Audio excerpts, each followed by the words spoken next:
તે સર્જેલા અકસ્માતના હચમચાવતા સીસીટીવી સામે આવ્યા છે। શાસ્ત્રીનગરમાં ડીપીએસ સ્કૂલની બસ અને મહાનગરપાલિકાના ખાડાએ યુવકનો ભોગ લીધો છે।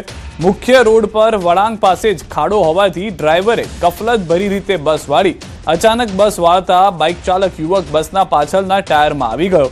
ઘટના સ્થળે જ બાઇક ચાલક યુવકનું મોત નીપજ્યું। ઘટના બન્યા બાદ સ્કૂલ બસનો ડ્રાઈવર બસ મૂકીને ફરાર થઈ ગયો।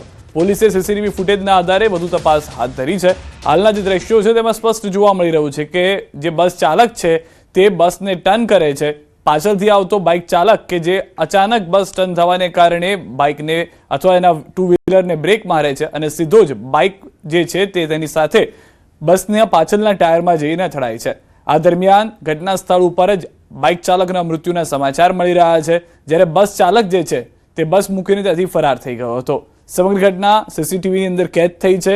બે મુખ્ય વિલન, એક બસ ડ્રાઈવર અને બીજો આઈએમસીનો ખાડો કે જેના કારણે એક સામાન્ય વ્યક્તિને, એક બાઇક ચાલકને જીવ ખોવાનો વારો આવ્યો છે। અમદાવાદના શાસ્ત્રીનગર પાસે ડીપીએસ સ્કૂલ બસે અકસ્માત સર્જ્યો છે અને એક યુવકનું મોત થયું છે। એ દ્રશ્ય હું આપને બતાવીશ। હાલ આપ જે જોઈ શકો છો કે અહીંયા શાસ્ત્રીનગર પાસે એક જે ખાડો જે છે તે મનપા દ્વારા જે ખાડો એ ખોદવામાં આવેલો છે તેનું કામ ચાલી રહ્યું છે મુખ્ય રોડ પર, અને બીજી તરફ ડીપીએસના સ્કૂલ બસ જે છે તે ચાલક જે ગફલતભરી રીતે એ ડ્રાઈવરે સ્કૂલ બસ વળાંકમાં લીધી અને તેના કારણે એક બાઇક સવાર જે છે તે સ્કૂલને જે બસ હતી એની પાછળના ભાગે ટાયરમાં આવી જતાં તેનું મોત થયું છે।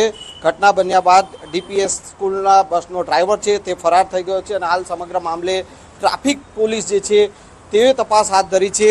જે ઘટના બની છે તેના સીસીટીવી પણ સામે આવ્યા છે કે જેમાં ડ્રાઈવર જે છે તે એ પોતે જે બસ જે છે તે ગફલતભરી રીતે વળાંક લેતો નજરે પડે છે અને આ એ ઘટના જગ્યા છે કે જ્યાં ઘટના બની હતી એના સીસીટીવી સામે આવ્યા છે અને હવે ટ્રાફિક પોલીસે જે આ સમગ્ર મામલે તપાસ શરૂ કરી છે। સંજય ટાંક, ન્યૂઝ 18 ગુજરાતી, અમદાવાદ। તો દ્રશ્યો જે છે સ્પષ્ટ કરી રહ્યા છે કે કઈ રીતે આખી દુર્ઘટના જે છે થઈ છે।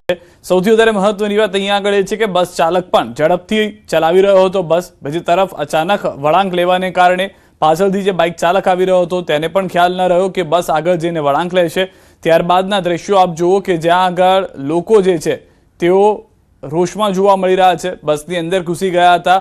જે બાઇક ચાલક છે તેઓનું તો ઘટના સ્થળે જ મૃત્યુ થઈ ગયું। સારવારમાં તેઓને જોવા ન મળ્યું કોઈ અન્ય વ્યક્તિ। બીજી તરફના દ્રશ્યો સુરત અને જૂનાગઢના પણ અમે આપને બતાવી રહ્યા છે।